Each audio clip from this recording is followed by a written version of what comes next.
Jewelry isn't a gift you give just once. It's a way to remind your loved one of a beautiful moment every time they see it. Blue Nile can help you find the gift that says how you feel and says it beautifully, with expert guidance and a wide assortment of jewelry of the highest quality at the best price. Go to BlueNile.com and experience the convenience of shopping Blue Nile, the original online jeweler since 1999. That's BlueNile.com to find the perfect jewelry gift for any occasion. BlueNile.com.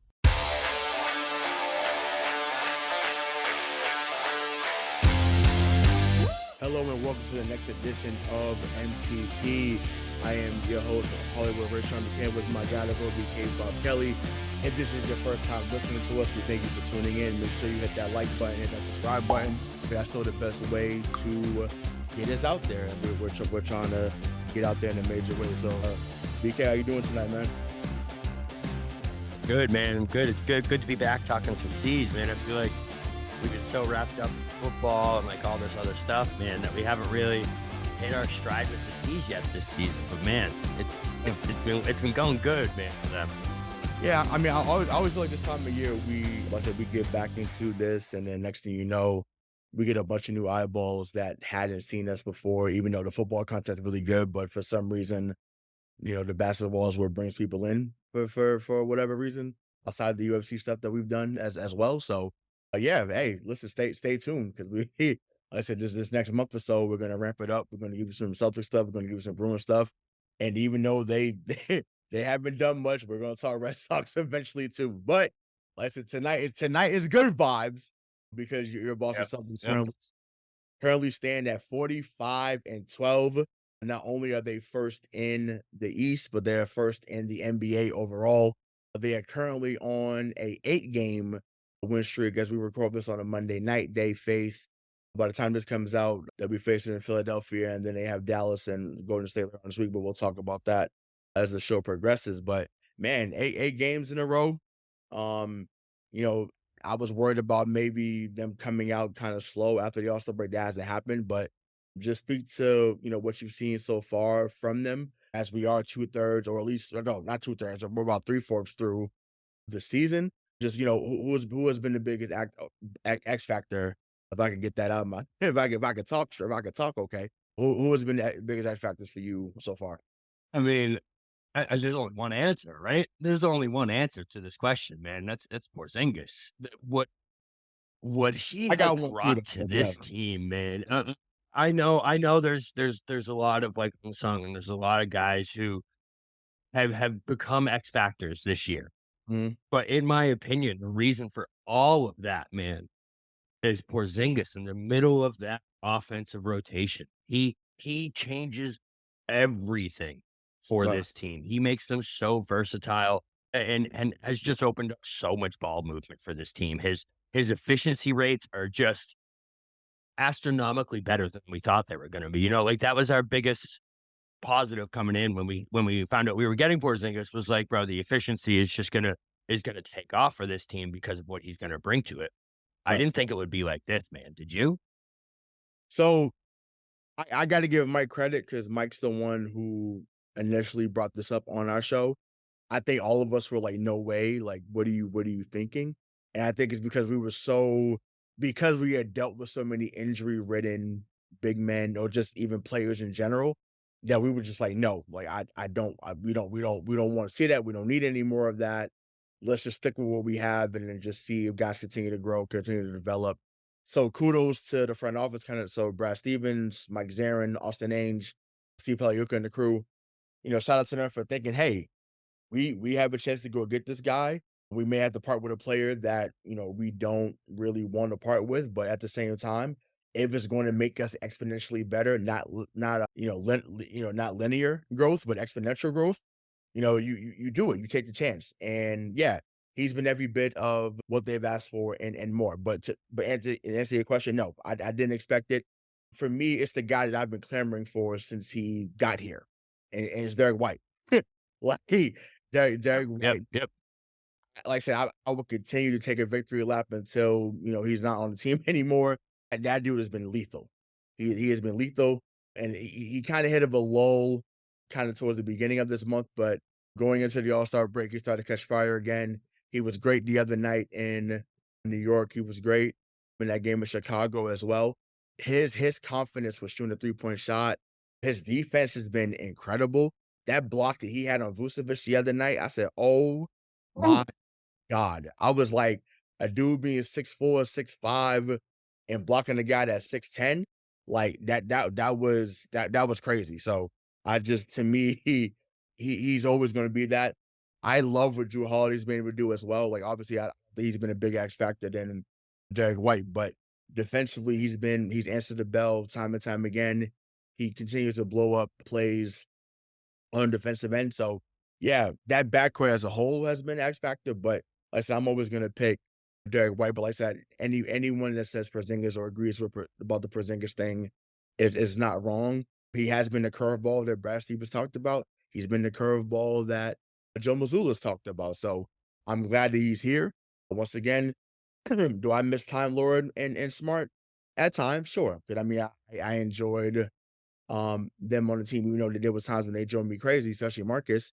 But I mean, we can't argue with the results right now. And once again, men lie, women lie, numbers don't. You know? Well, and you know what else doesn't lie is the injury report. And I Oh, don't know if you've seen the Grizzlies injury report and the Trailblazers injury report all crazy, year, but crazy. there's been 2 names that have constantly been on those lists, Marcus Yep. Smart and Robert Williams. Yeah. So so, Yep. we Crazy. right, people can sit here and clamor away about it. Bro, it was A-plus moves on both parts, Drew and Porzingis, man. What they have brought to this team have been it's just it's a stabilization of the offense is really what it is. You know what I mean? Like there's a few times the past 8-game winning streak where there were moments it was everything that we were looking for and asking for Mhm. these past 3 years. You know what I mean? Where it's like the ball movement, man, is so crisp and the amount of times that they make that extra pass to get that open shot versus just driving the lane or doing whatever, man, is is like a dream come true compared to past years. Like I hope it keeps up, but I don't see any reason why it won't. You know what I mean? I based off of the efficiency stats and like all these different things, man. It's just this team seems like they got it so far. Yeah, I mean that's the eyeball. And once again, listen, last year's team was awesome in many Mhm. Brogdon was awesome. Rob when healthy was awesome. But like I said, it matters when you're not playing 4-on-5 at times. It matters. Sometimes it was even 3-on-5 because teams would sag off of Rob, they would sag off Marcus. And then once again, Brogdon is as good as he was at times. Once that shoulder, was compromised, he wasn't the same guy. So, that matters. So, I don't know, it's just like the eye test alone, and you kinda saw within the first 10 games too. I felt like, sometimes I think we were being cautiously optimistic about how it would unfold, but, like, look at the first game of the season against New York. Porzingis comes in there and scores 30 the first night, hits that big 3 to put him up, 3 with, like, a minute left, and you're like, "Wow." Like, he's never been this wide open. Tatum has never been, this wide open. So, JB has never been this wide open. So, it's just like the spacing is there. More importantly, the trust is there. And as JB said the other night, this is the most disciplined team I've ever been on. That says a lot. And once again, it's Yeah. not a shot. And once again, it could be a shot to Margaret, it could be a shot to Rob, it could be a shot to the Kyrie led teams, but it is what it is. But I have to do a quick aside because I saw a post and I forgot who posted it. So forgive me for someone who posted it on Twitter. Um, it was talked about the Celtics being favorites the last several years. And I won't say what I said word for word because I don't want to get canceled. But it was like you can imagine what I said, but I was like, it was like, like they were second and the second favorite or the third favorite or fifth. And I want to reiterate, and once again, we're a green teamers, so of course we're gonna hype up certain players that we shouldn't hype up. But now that we're removed from it, I want to be clear, right? We were relying on the corpse of Kemba Walker, the likes of Romeo Lakeford, a younger Grant Williams, right, at the time, Tremont Waters, right? We talked about this before on the show. Like, these are guys that were considered to be key rotation pieces on a team that was supposed to contend. How can y'all Yeah. say Yeah. Jayson Tatum and Jaylen Brown have been spoiled when I'm like, once again, the best team they've had until maybe this year was the 2018-2019 team, and Gordon Hayward didn't want to come off the bench. He said, I still can go. Now, once again, I think he's proven that he can still play a little bit. I don't know what he's doing down in OKC at the moment, but when you can still get 16 a night, off the injury he had, that's not bad. But he still was trying to prove himself on that max deal when he got here. But I just want people to pump the brakes. Like, I want you to look at the rosters before building this narrative about what Boston had. Because once again, there's only really 2 years where they should have blew you out the water. That was 2018, 2019, and then obviously we should have won the finals a few years ago. But once again, mentally, or as we say, the championship DNA, which just wasn't there, unfortunately. So, but like I said, we're looking for better days ahead. Come April, May, and June. So I want to go back a few. Hopefully June. Yeah, hopefully June, right? Plus, there's more money in my pocket too. Hey. Right, but so I want to go back a few weeks ago because, like I said, we haven't done a selfish show in a while, so I want to touch on what happened at the deadline. So they make 2 small moves, bringing over Xavier Tillman from Memphis, bringing over Jaden Springer from Philadelphia. So Springer's only 21 years old, Tillman's only 25, so they fit the timeline of this team. So, do you think that they make an impact right away, or was this really a move for next season and beyond, in your opinion? I think it's next season beyond, and I think it's more depth than anything. It seems like, they're not expecting either of these 2 guys to make any kind of serious impact on this team, and I think if they do, things went really wrong. That's where I'm at with those 2. I think that they definitely can make an impact, if they get the playing time, but I just don't see a path for either of them to significant playing time in, like, crunch time minutes or in the playoffs. I just don't see it happen. Like you said, man, this isn't the days where Tremont Waters and guys like that are playing significant minutes on this team, Like, r I mean, even guys like, Hauser struggling to find minutes at times, Cornet's struggling to find minutes at times.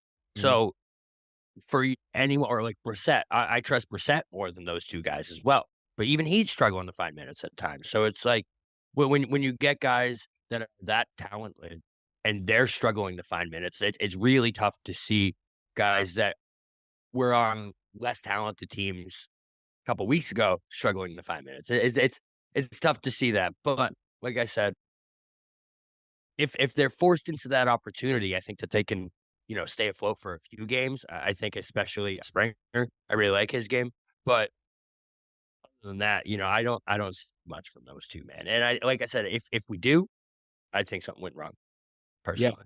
Well, yeah, because that means obviously someone got hurt and they have extended time of Right. it. For those that, and this has been on every Celtics show just about, so we're not giving you anything new unless you miss those shows and you turn into ours. So thank you. Tillman was great last year in the playoffs against the Lakers in the first round. Looking no further than his game 2 performance last year when he had 23 and 12. So he's capable of having those type of moments. He reminds me of a Paul Millsap type guy. Millsap obviously was a better shooter, rebound. Obviously, Millsap was all-star in this league for several years, but Tillman gives me those vibes. I feel like I was very encouraged by the video I saw from him earlier today at the practice facility, knocking down several threes in a row. I think that that's how he's going to be able to get on the floor eventually. So, yeah, it definitely was a depth piece. It definitely was added insurance for sure. We essentially gave him nothing to acquire both players. So I love what I've seen from Brad in that regard, with not really dismantling the team in order to, add on to them. And you get cheap labor and in that regard from those 2 contracts. So yeah, I think just from, like, say, for instance, say we face Milwaukee in the second round or conference finals, right? I I feel like Springer would be good in that series, because it gives another guy that can defend. You're gonna need that against Dame, and you're gonna need the 6 fouls, quite honestly. So, I'm here for him getting some more time. Your boy Pritchard has delivered this year, so, we we give credit where it's due. Hauser, I wanted off the team, so, Ricky, that's for you, bro. I'm admitting it on air. He has proven me wrong, but I was very, very nervous at the beginning of the year. Could he be an intricate part? So now, Pritchard and Hauser are the 7th and 8th man right now. Cornet's probably the 9th guy. He stepped it up as you mentioned. So he's also saying, "Hey, I'm not letting Tillman come in here and get my minutes." Once again, Cornet comes off very goofy, but as a player, you're competitive, and you're competitive. You want to make sure Yep. that you're Yep. giving the team your best when it's required. So I'm excited. I'm excited to see. I liked both of those moves. I just think just to limit the minutes as the regular season dwindles down, I wanna see Springer and Tillman on the floor. I just do, because I feel like even if it's like 10 to 12 minutes, like, if we can get Tatum and Brown really just the starting 5 to between 29 and 32 minutes for the rest of the year, that would be ideal. Like, but the thing is, Tatum wanna play 38, Jaylen Brown wanna play 35, like, Holiday wants to play 34, like, but it's just like, bro, like, this is not about right now. This is about April. This is about May. And like I said, hopefully, we'll see. But like I said, overall, I like the additions. I hope they're able to make an impact. But at the same time, if this is about next year and some guys are not there at the back of the bench, guys like Svi Mahalik, and then O'Shea Brissett, like those guys aren't there, then maybe those guys step in and fulfill those roles. So, I'm excited to see, what they do for us in the future. But I want to transition into the coach. Joe Mazzulla has gotten a lot of flack on the show, sometimes rightfully so. But for him to be one of the quickest guys to win 100 games, for them to be 45-12 this year, he looks more comfortable. So I want you to expand on the job that you think he's done, and has he earned your respect currently, or are you still waiting to reserve judgment until playoff time, to give your full synopsis or full analysis of him, I should say. So, as a Cowboys fan, I have to. You know what I mean? I'm programmed not to trust regular season success anymore. It's just the way my body and brain work now. But at the same time, man, I gotta say his evolution of his offense from last year to this year is so encouraging, man. Last year, all we talked about was how stagnant things looked, and it looked like he didn't do plays, and it looked like he didn't do these basketball mind things that we wanted him to. Like, he was just kind of letting it roll and letting everything just kind of go. Mhm. This year, Missoula ball is real, man. That offense is real. There's a set play every single time down. There's cutters on every single play, which to me is exactly what this team needs. You have a pick and roll at the top with two guys that can pop, and you have a slasher coming off the edge, which is deadly on this team because they literally have five guys at all times that can put the bucket in the hoop or put the ball in the hoop. You knew what I was saying. You know. Yeah. So all these elements that he's brought, man, have taken this team to me to a next level. Can it be trusted in the playoffs? I don't know yet. Like we don't know because this is definitely the first full season we've seen of Missoula running the system, running what he sees as the best way for this team to win. We'll see if it works in the playoffs against like the best coaches in the league and stuff. But for now, man, he's definitely had more of my respect and more confidence than he did at the beginning of the season. I'm not giving him like Yeah. my full go yet. I don't think I'm there. Like I said, I need to see it in the playoffs for sure, but he's getting there. He's getting there for sure. Yeah, I mean, no, I think that's totally valid. I think that, you know, we like I just said a few moments ago, we were so far on the other side of the spectrum, especially Dave. Like, Dave was like, "Man, fuck this guy. He's gotta go. He's awful, da, da, da." So, but the more they win, obviously, the bring Ime back chants have, kind of quiet right now. I think they're still on the surface because fans are just waiting for something to fall. So they're like, see, like, well, Ime, we would have won. We don't know that. Once again, he's 25 and 32 right now with Houston, and they look a lot like how we did right before we went on that run last year, if you ask me. So they still need some help down there in Texas, but that's another show for another day. But yeah, I think it speaks to what's been around him too, right? When you add on Charles Lee, when you add on Sam Cassell, you know, I know Ben Sullivan and some other guys have left, but they put a brain trust around him that he hired that's helped them be successful. And you're only as good as the parts around you. So whether that's coaching wise, whether that's player wise, personnel, obviously. So I think that he's done a phenomenal job. Once again, I'm still reserving my judgment too fully for the postseason because I want to make sure that, like I said, in the words of Big Daddy Kane, we get the job done. Like that's where I want that to be, and I want to see them hosting a LeBron Trophy once again. I told the story when we did that show, and it's our most. It's funny. Our pain was our most watched show. Our pain on here was our most watched show on here. So hopefully the next time we do a show in June is us sharing joy. And all y'all that watch our pain better watch our joy too. Well, I like I said, side note, I want Golden State to catch fire and get back there. Once again, Draymond got in my face and said, I got 4, motherfucker. That has stuck with me since June 16th, 2022. And now I I need it in my I need Golden State to catch fire. I said, I can't. Like I said, we're gonna talk about Sunday in a few moments, but man, I need Golden State back here in the finals. Like I need that. Like I need that. Like we need water, like badly. So I'm hoping that they find a way to figure it out because I know they've been struggling. But once again, our coach has been good. Our players have been good. And once again, life is good. Life is good right now if you are a fan of Southern Nation and not overreacting to every loss or win, just enjoying the process, right? Not trusting the process, That's it, man. but We're enjoying it. enjoying the process because I'm sorry, I'm gonna go full BK mode here.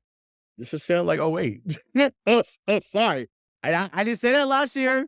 I didn't say it the year before, but this is feeling like, oh wait, like once again, they came into places most nights, and you knew the other team had no shot.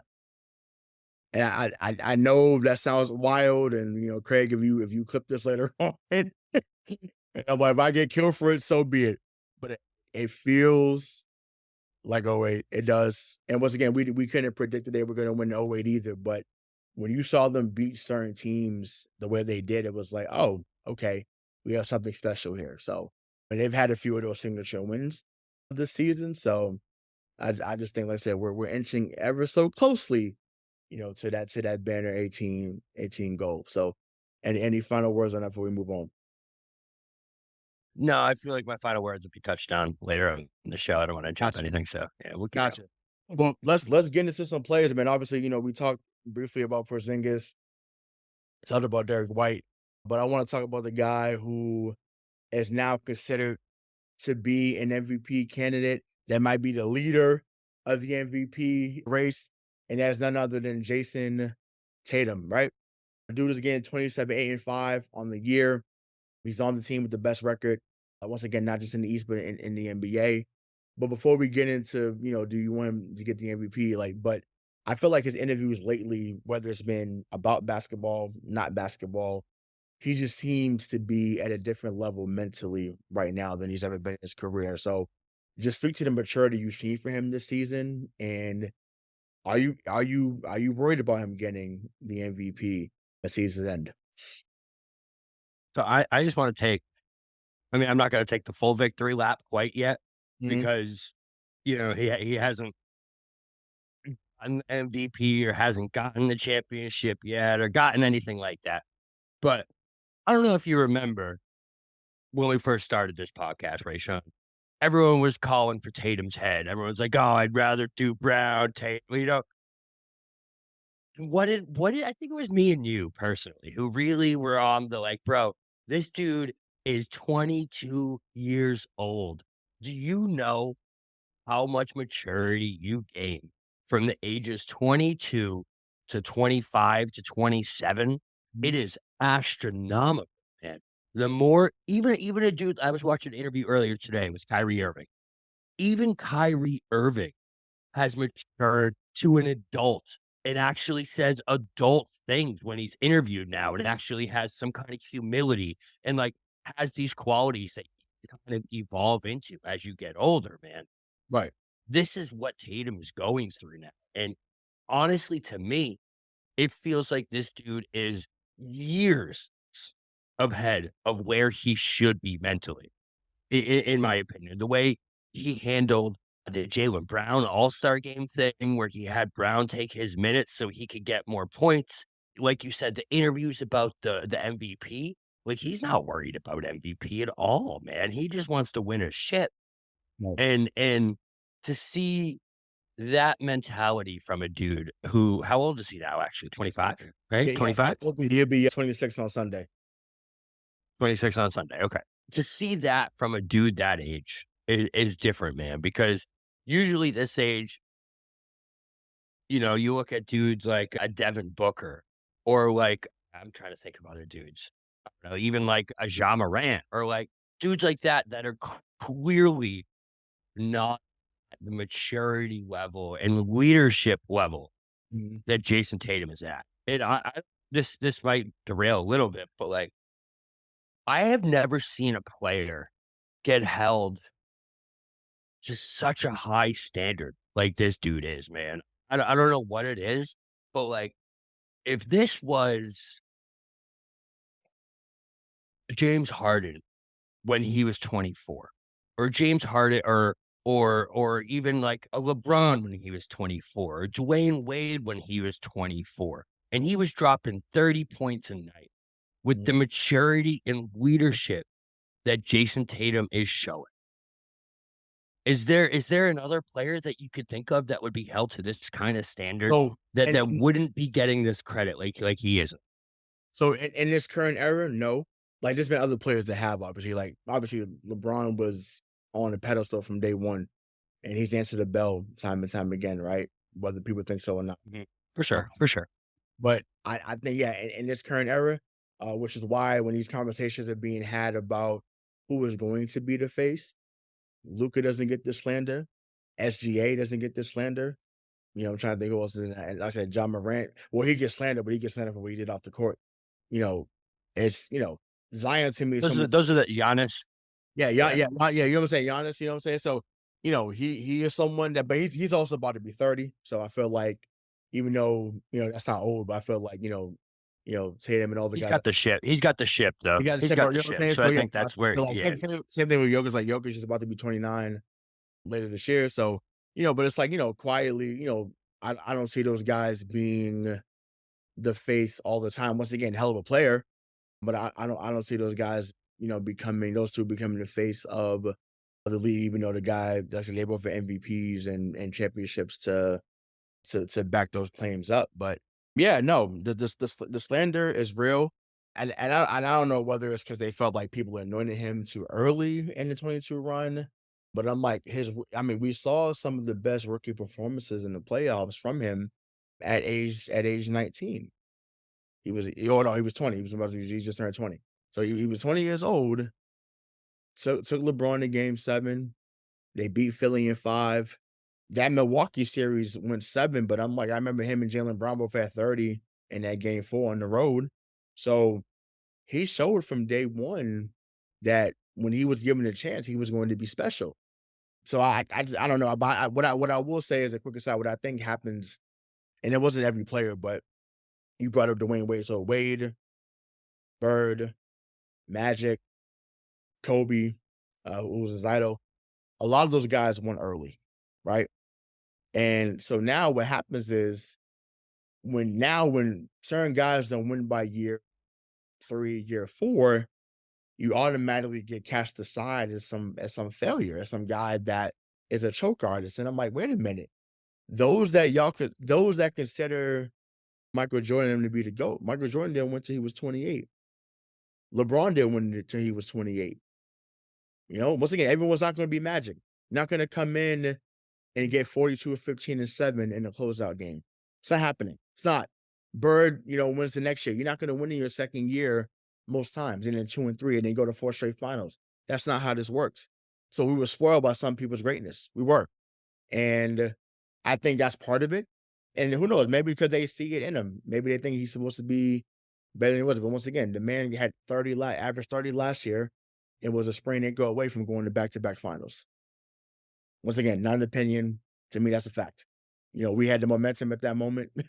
Unfortunately, he gets hurt, and once again, Miami prevailed. Should have been down 3-0 in the first place, but they had all the momentum at that moment. So that's kind of what I see on that. But I said it all to say, because I've been long-winded on tonight's show. I don't care about the regular season MVP. Talk to me in June when he's holding up with Paul Pierce held up, with Cedric Maxwell held. That's what I want to see. Be the Finals MVP. Do that. Then I'm like, I'm good. If you're the Finals MVP, you are the best player in the world. Because the best player don't always win MVP. So I think with Dre, I kind of, normally I don't like what Draymond said. You're not being long-winded, don't worry. And I like what Draymond said about it. It was like, it's almost exactly what we were just saying, man. It's like, there's no one that gets the disrespect that Tatum does just because he hasn't won a ring in this era. It's crazy, man. How much of a standard he's held to. I saw a thing earlier today that was like Jimmy Butler, 2023 NBA Finals averages versus Jayson Tatum's 2022 NBA Finals averages. And it was almost identical. And the quotes underneath each of them was, under Jimmy Butler, it was Jimmy Butler can't get no help. Man put the back on his team. And you go over to Jayson Tatum. Is not even a top 20 player, fraud, can't handle the clutch. And it's like, bro, it's the same exact stats, just with two different storylines attached to them. And that's just what the public takes off on. And it's not fair to Tatum to beat, I'm stealing this line from DK, to beat him over the head with his own success. Yep. You know what I mean? That's not fair to him, in my opinion. And it sucks to see that happen. But I think he's at least going to be top 3 this year at MVP. He has to, right? He's got to finish. I mean, for sure. But I think about someone who's in the same draft as him, Donovan Mitchell, right? Donovan Mitchell from day one, because he was a lottery pick as well. I think he went 13th overall to the Jazz in 2017. This dude has been money from day one. He's been awesome. But doesn't it feel like Cleveland is the Utah Jazz of the East? Great defenders, good point guard that could score. Obviously you had Mitchell on both teams, but he had Gobert, had Ingles. Once again, he got Utah out the Hayward era because they didn't know who was going to place Hayward, but he replaced Hayward. Was better than Hayward while he was there in Utah. But it's just like they've been second round exits his whole career, regardless of where he's been. And once again, New York beat them last year in the first round. So he doesn't get the slander that others get, mainly Tatum, guys like Luka. And what, because he's 6'1", so he gets a pass? No. He's someone that gets you to 30 a night. And he hasn't done enough to get his team at least to a conference final. So I think Luka to me, I think Luka to me is the best comparison when it comes to the standards that they're held to. You right? Because I feel like all these other guys that we're mentioning, right? In my opinion, can't hold a flame to Jayson Tatum's shoes. You know what I mean? Like, listen, Donovan Mitchell's amazing. He really is. I love Donovan Mitchell. Not in the same stratosphere as Jayson Tatum. Do you think so? Like, yeah, actually, I agree. Right? He's a so I feel like he's that next tiered. Tatum to me has to. You can't. I think it is absolute blasphemy that people mention who's the next face of the league, and Luka Doncic comes out of people's mouths, and the next name isn't Jayson Tatum. That's where I think he has to be in this echelon of people at this point, because, like, dude, he's had more success from day one than Luka's ever had. And it's like, Luka just has this like aura of like he's the best. He's Luka. He's bro. I fact, in my opinion, that Jayson Tatum has had a much better career so far than Luka Doncic. I don't even think it's that close, man. Luka is James Harden in Houston. Yeah, exactly. Exactly. That's what he is. And once again, that's okay. He's obviously a little better than like what like he's got. I think he's got a little more of a skill set. I think Harden to get that's true. That Harden was a different level. You're I don't want right. to diminish what he got. Like I said, You're right. You're right. The man was hooping, but it's just like Luke is getting 35 a night now, right?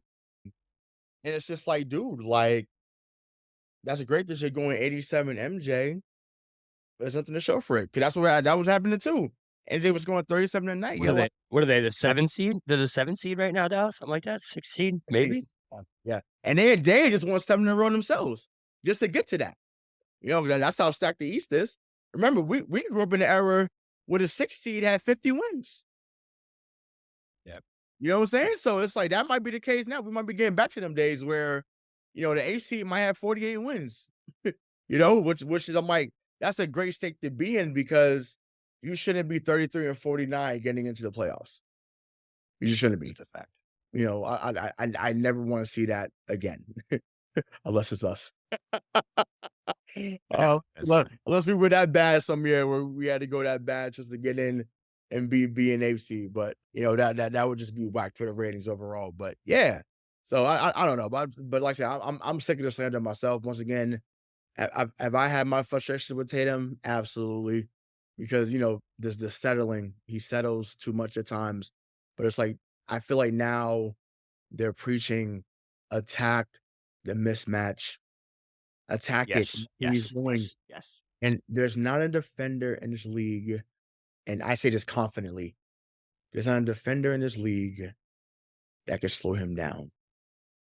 Or no, well, let me say, that can stop him all the time. You can slow him down a little bit, but you know, it's like I even remember that Clippers game a few months ago. He's killing the Clippers. And you see PJ Tucker like, you know, throwing his hands like, oh my God.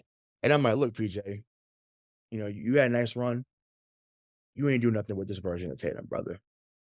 Maybe a couple years ago when he was still trying to figure it out. Not now. Not now. He's giving people whatever he wants. And, you know, it's just like the man is just special. I know people were mad about the 19 points the other night because, you know, it fucks up the parlay. Fuck that. That was one of his better games of the season. He saw that JB was cooking. He messed up my parlay, but I agree. It was one of his better games. Yeah, but I'm like, I'm just like now the mess up the parlays make people give unnecessary slander. It's like, no, it's not a scrub. Like just because you didn't get the 25 to get the $65, sorry. Like I'm worried about the name on the front. I need them to win a championship badly. Like we've been knocking at the door. It's time to kick that motherfucker down. That's where I'm at. I don't care about no bets. Once again, I like my fair share of betting too. I don't care about that. I want the name on the front to say in June. I want to hear Eddie Palladino's voice saying, "And that's the ball game. Your 2024 NBA champions, the Boston Celtics." Like that. That's what I want to hear. That's my parlay. That's what I want to. That's my plus 1,500. That's what I want. That's what I want. That's what I need more than anything. So I said to say, let's chill with the Tatum slander because the same ones that's killing him now are going to be sucking him off. You know, pause. come June. If they win, Hard pause. He's such a great player. I knew he could do it. I'm attacking everybody that changes their stance. So my boy Jalen, I'm talking to you. Justin, I'm talking to you. You know, my whole TD group chat that be going off. Leak, what up?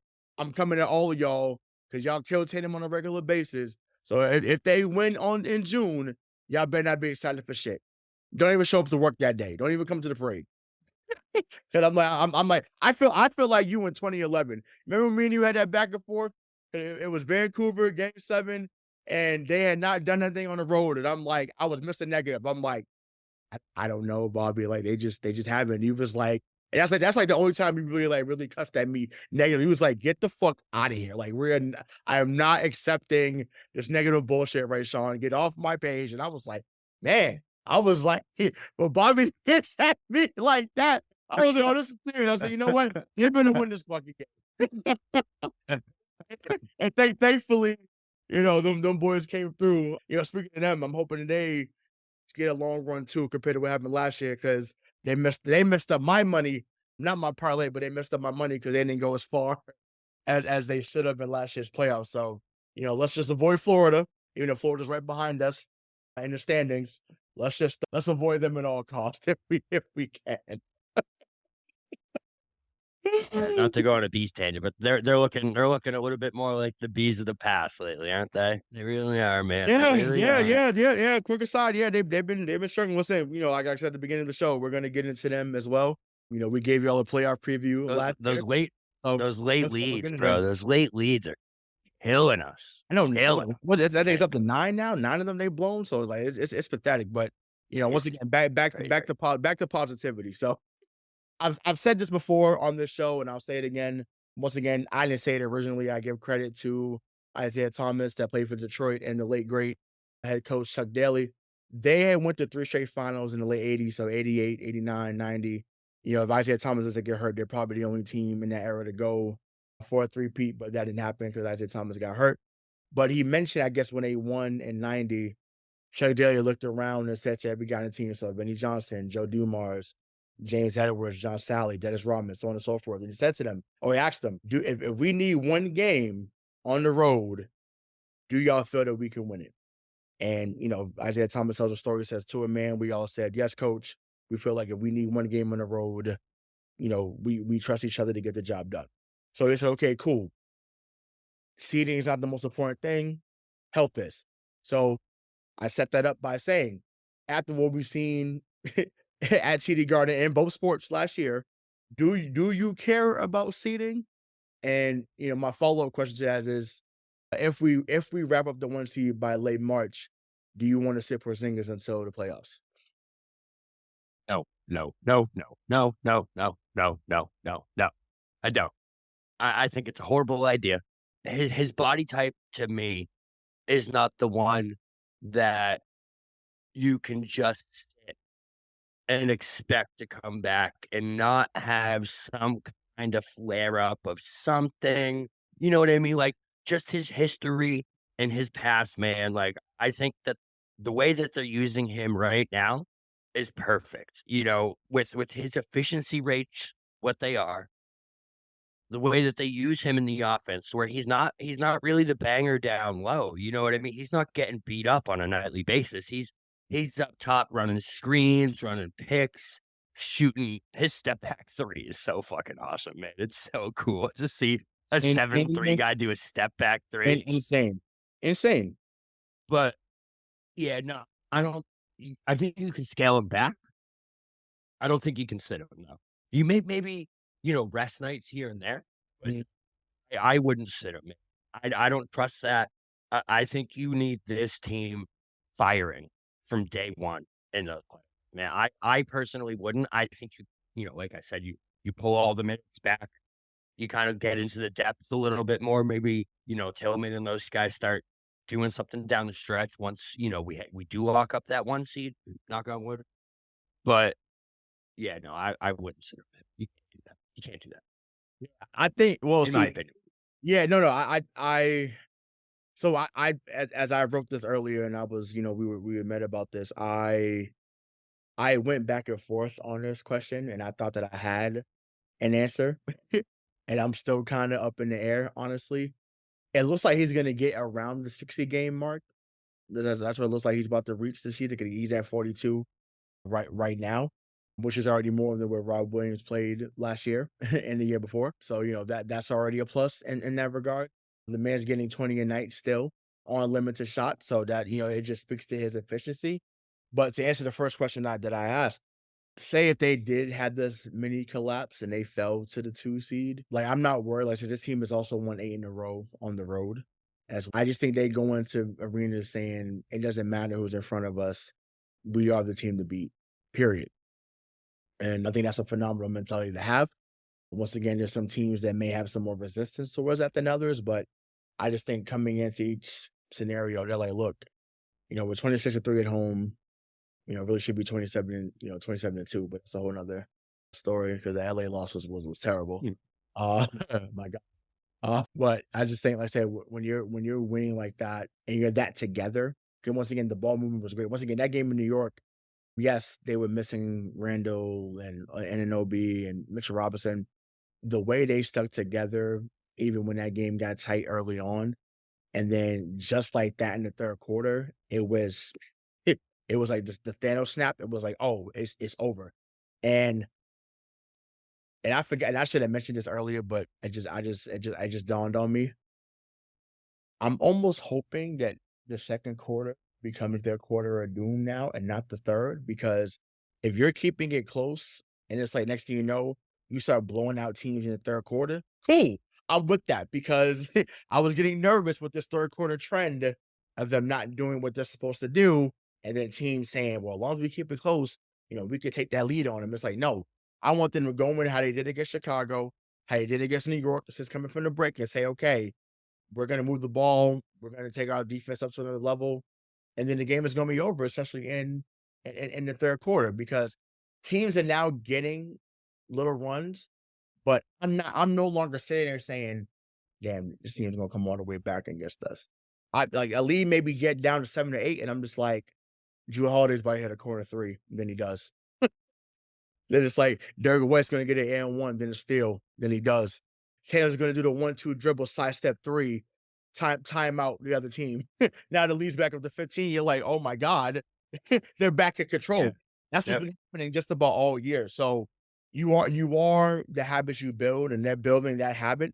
They still have moments of lax basketball, but those stretches are becoming more few and far between. So I'm grateful that we're not seeing those stretches as much and that they're starting to tighten up, playing well in the third quarter. Once again, they still have some stuff they need to work on as the regular season comes to a close, but hopefully the third quarter woes are something that are of the past, but it doesn't really head too much in the near future. So, that's I just think the setup of this team really helps eliminate that. Like, I hate to keep going back to it, man. Like, Porzingis adds that element that takes that stagnation away. You know what I mean? Because, even when he isn't on the floor, you still feel that they keep things moving way more than they ever did. Like you said, there is still moments where you feel like they are about to go into hero ball, but then all it takes is 2 or 3 set plays, a couple slashers, and then all of a sudden you have that open man in the corner, man. Like, I've never seen a team get so many wide open corner threes than this Celtics team does. And it's every single night. There's at least 5 to 6 wide open corner threes happening, which yeah, is the best. It's the most efficient 3-point shot out there. So, like, that's what we're looking at. and then when you have the best corner 3-point shooter in the NBA, in Drew Holiday, the man is shooting 63% from the corner. And think about this. It's something. He came in from last year in Milwaukee, and he was hitting 45% from corner threes last year in Milwaukee. So that's almost 20%. That's fucking insane. So just from playing with Giannis, once again, 45 is phenomenal. That is way above league average. But once again, the word I used earlier, exponential. There's nothing linear about this team right now. Porzingis Agreed. Porzingis was not a linear move. Holiday was not a linear move. They have exponentially gotten better. And that's where Brad Stevens and Austin Ainge and Mike Zarin and Steve Paliuca and Whit Grousbeck, they have strategically put this roster in place to say it is now or never. And I love that they have that type of pressure. I hope that it goes into next year, even if they win it. Go into next year, fuck it, go back to back if that's the case. Like, I want the dominance. I need that back. I inject it into my veins. But yeah, that's just kind of how I see that. But yeah, like I said, when you had that, like you said, when you had that going on, I said all 5 guys are just lethal. And I want them all to start shooting the corner threes. Because even Jaylen Brown's getting better at that too.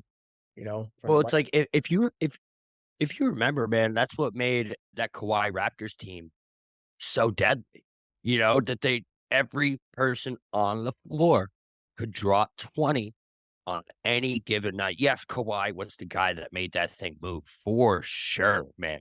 But you still had Van Fleet, you had Siakam, like you had these guys that on any given night could drop and give you 20, man. And that's so important for a deep run into the playoffs. It's so, so, so important to have a guy when your best guys aren't giving you those 30 and 40-point nights, to have a guy like a Derrick White or like a Porzingis or even like a Pritchard or a Hauser who can give you a quick 15 points, who can give you a solid, solid scoring night, man. And that's the shit that wins you NBA championships. Your stars, you know what I Mhm. mean? The guys that will pick up the load.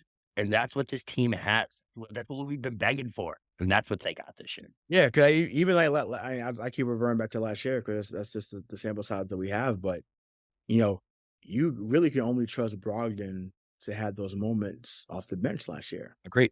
And once again, he delivered plenty of times, so I don't want to make it seem like he didn't, because he did, which is why he won 6 Man of the Year. But now, like I said, you have Pritchard who's been consistent. You have Hauser who's now been consistent. Fournette in limited minutes has been really good. Kata in limited minutes has been really good. So um they've pushed the right buttons more this year. And I say it's evident in their play, it's evident in their confidence. And it's more importantly, it's evident in their execution. Like they execute much better. And once again, Jalen Brown said it best a few days ago. This is the most disciplined team we've been on, that I've been on. Yeah. And he's been Yep. there 8 years. You know what I'm saying? So, it's really good when everyone's on the same page. They've been to the conference finals. They've gotten all-star MVPs. They've been all NBA guys. It's now time to say, okay, the only thing that I need is an NBA championship. Yeah, or plural, or ships. You know what I'm saying? So, that's that. So want to transition into the standings overall in the East. So obviously Celtics are 1, Cavs are 2, Bucks are 3, Knicks are 4, are 5, Pacers are 6, Miami is 7, Orlando's 8, Chicago's 9, and then to round out the play-in, Atlanta's at 10. They may dip out because of Trae Young's injury. He's going to be out for the next month or so, so that probably ends their season, presumably. So just out of those teams I named, in the first or second round, like who would you want to avoid the most, and just who do you think we would match? I mean, we match up well against most, but just like who do you think would be the craziest matchup this year for us in the first round? And I don't see any right. Let's read them again. Read me the last few again. Sorry. So from Oh, it's six, 6, 7, 8. six, so okay, so 5 is the Pacers. 5 is the Sixers. 6 is the Pacers. 7 is Miami. 8 is Orlando. 9 Chicago. 10 Atlanta.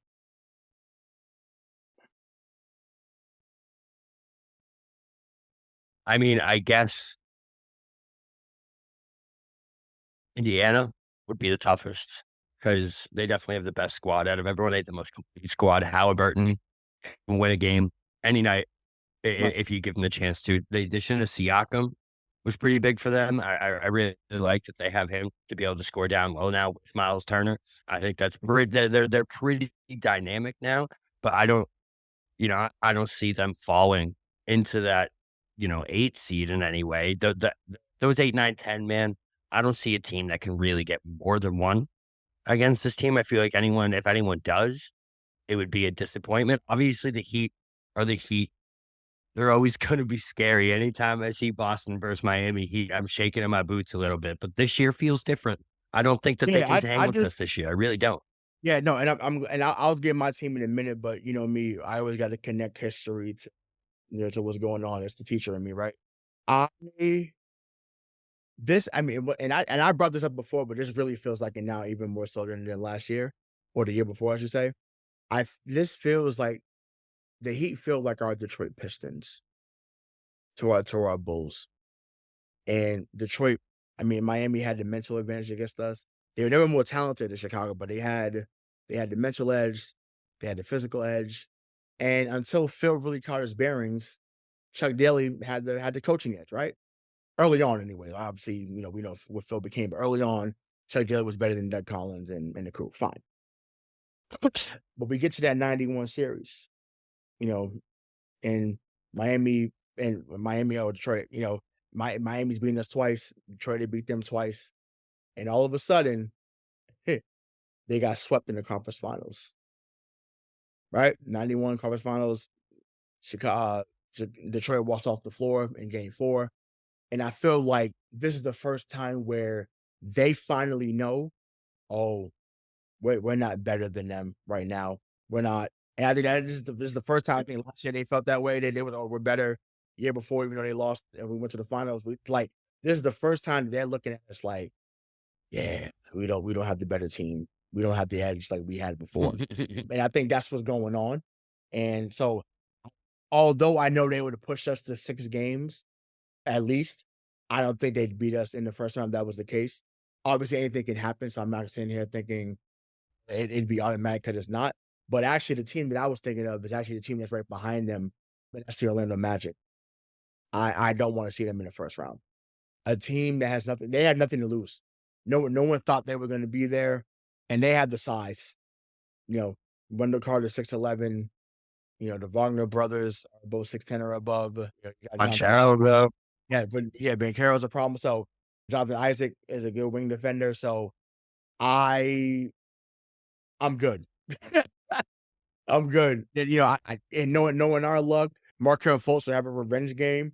Oh, you guys picked Tatum over me. Like there's so many scenarios. I'm just like, nah, I'm cool. I'm actually good with facing Indiana only because I feel like because they're young and aggressive, I feel like we could use that aggression against them and probably beat them in 5. Like you said, Halliburton's good to get you 1, maybe even 2, because I think he's just super talented. But I feel like it would be pure domination. As good as Miles Turner is defensively, he's still 5 inches shorter than Porzingis. And like I say, he can take Porzingis out the paint. So that would be a different matchup. But I just think that we've played them so many times this year. We have to worry about Neesmith trying to fucking hurt somebody, 'cause I just think he's fucking dangerous out there. But other than that, like I said, Orlando's the team for me. I'm like, I do not want to see them at all, because I'm like, I want as smooth as a first round series as possible. And then move on. Because even though they could beat Orlando in 5, No. I feel like it'd be a physical 5. And I'm like, I don't want that. So I think that's a good call because, we're like you said, we're going to relate it back to history. That's what we do here on this basketball show, bro. And it would remind me of that Hawks team in 08 that we played in that first round. I feel you because exactly. Yeah. Exactly.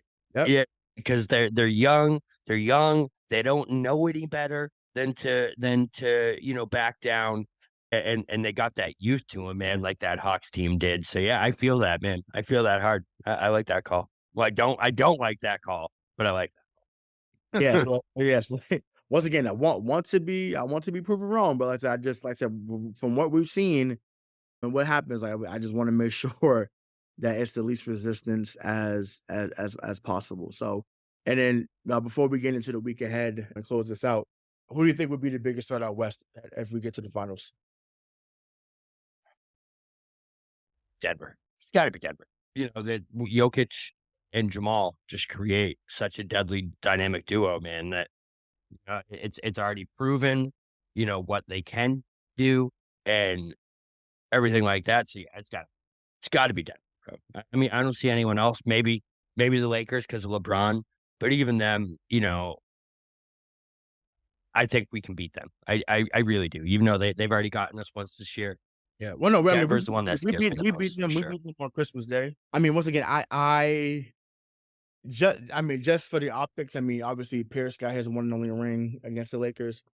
I would love for that to be the case where we beat the Lakers for that. That would be great. But they have a lot of hurdles to jump to get over that. Low key, I think it'd be juicier if it would be if it was Luka and Kyrie here in the finals. That would be fucking amazing. The storylines would be crazy for that one. But like I said, we don't have to worry about Dallas getting there either. So yeah, I mean, yeah, Denver for sure. This is an outside chance because of their health, but I would love to see us against Phoenix. I think that'd be a phenomenal series. I think that'd be great. Yeah, agreed. There'd be so much star power in that series. I agree. Yeah, That'd so be I awesome. think I think that would be awesome to see. So we'll we'll see. But yeah, like Denver for sure. Like I said, until someone knocks them off, they're going to be the team to beat in that regard. So let's close this out by getting into the week ahead. I'm purposely not talking about the 5-game road trip after the 3-game homestand because I feel that we'll be back next week and we could talk about it. We'll talk about it then. But they got Philly tomorrow night. Like I said, as we record this on a Monday night. They have Dallas on Friday night, and then they have Golden State here on Sunday. So just how do you see those games unfolding? And what do you want to see them work on during this homestand? I don't see any reason why they wouldn't win all three, just Mhm. based off of what we've seen. Obviously Golden State's always a struggle. It's a little bit of a rivalry game, so I think you toss the records out. I think you toss out they're struggling. They actually look a little better Yes. lately too. They're playing with that swag again. And I don't know if you saw that pass by Curry behind the back where he wasn't It's even fucking looking to. crazy, That was crazy. so Yeah, sick. crazy, great, Um, ridiculous. and just like the confidence in that pass that he had, man. Like he knew where that shit was going. And that's that swag from Golden State that you got to worry about. I think people out west do have to worry about them if they get that 7 or 8 seed, man. One of those top seeds could be in trouble early. But I don't see any reason why they shouldn't win all 3 games here. You know what I mean? And what I'm looking for, man, is the same thing they've been doing. I don't want them to change a goddamn thing. I want them to keep doing exactly what they've been doing because goddamn is it working. This team is firing on all cylinders, man. And actually, I changed my mind. One thing I do want to see is, or mostly what I want to see them keep up, I guess, is the defensive intensity, man. I think that was one thing that they lost last year a little bit of. And this year they definitely seem to be ramping that back up. You've seen a lot more like highlight reel blocks from this squad this year. A lot of big defensive plays that create offense on the other side, which is exactly what got them rolling 2 years ago. Or I guess I said, yeah, 2 years ago. That's what I want. I want to see lots of defense in the offense. Not that they haven't been doing that. I want to see that keep. Yeah, no, totally valid. So yeah, obviously, like we nitpick when the team is doing this well.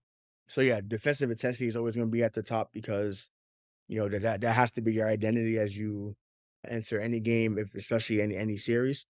But for me, it's on the offensive end. Like every game, really, the rest of the year that Porzingis is in, I need him to get the ball the first 5 times every game down the court every I time, like it. first 5 times. Because that's what we used to do with KG. He would set the tone. Throws him in the post. He's getting fouled. He makes the right pass out of the post. Like Porzingis can do all that, right? And he shoots better than KG. Just it's like it's a different game, obviously. But I mean, damn, they both were super efficient. Obviously, KG was efficient from the mid range. KP I think is shooting 52% himself from the field at almost 40 from three. So it's just like, I just to me get him the ball early and often, especially against Philly and Golden State because they're both super small. Once again, Embiid unfortunately is still out. They don't have an answer. They don't.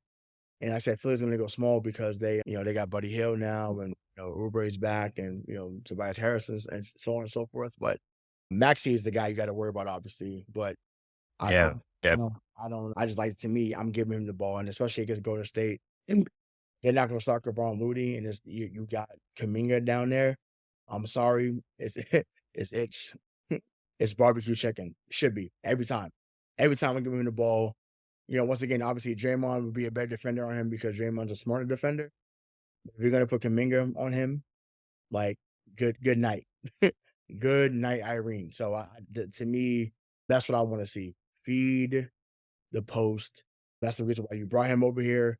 He leads the league in post up efficiency. So let him get the ball the first 5 or 6 times down the court. Let JB continue to cook in the first quarter, and then Tatum take over in the second half. So that's where I'm at. I want to keep seeing that, and more. I want to see an aggressive Drew Holiday going into the playoffs too. His last 20 games or so, I want to see him because I feel like he sacrificed the most by far, you could tell, and he can easily get 20 a night. Easily. So this team is a lot more dangerous where he's getting 20. Like them games where they all have 15 or more, that's when it gets spooky. It gets real scary out here for the opponent. So I just want to see more of that because I'm here for total domination. I don't want to win by 3. I want to win by 20. And once again, that's greedy. Agreed. I'm greedy, but that's just where I'm at as we go into, like I said, this final stretch of the season. Like I said, we'll be back next week to, discuss that 5-game road trip, which is their last major road trip of the season. So any last words on this before we wrap up? No, man, just that it's good to be back talking C's. We'll definitely be back on here with you guys for the rest of this, the stretch run.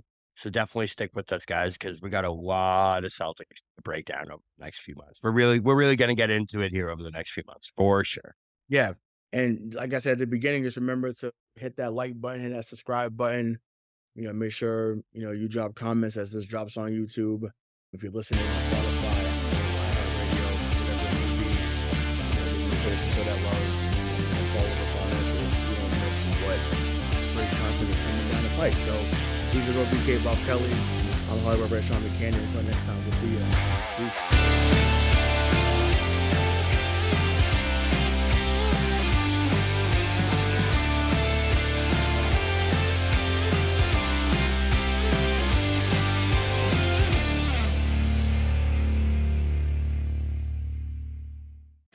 If you're a working professional wondering what's next for your career, you've come to the right place. Whether you're looking for a promotion, growth, or a potential career transition, look no further. With over 30 years working in a variety of industries, I share my insider knowledge with those ready to get ahead on Career Advancement with Craig Ansell. Tune in to get your strategies for success. Welcome to Ringside with Ray and Prince. My name is Ray Leonard Jr. Oh, is that the set? No, that's just my dad. My name is Prince Daniels Jr. Daniels again with a big home touchdown. On this show, we come to humanize Athletes, entertainers, business executives. We're going to see what makes them tick. Tuesdays, 10 a.m. Pacific time on Spotify, Apple, Amazon, and wherever you get your podcasts. We'll see you there. Peace and power. Electric acid.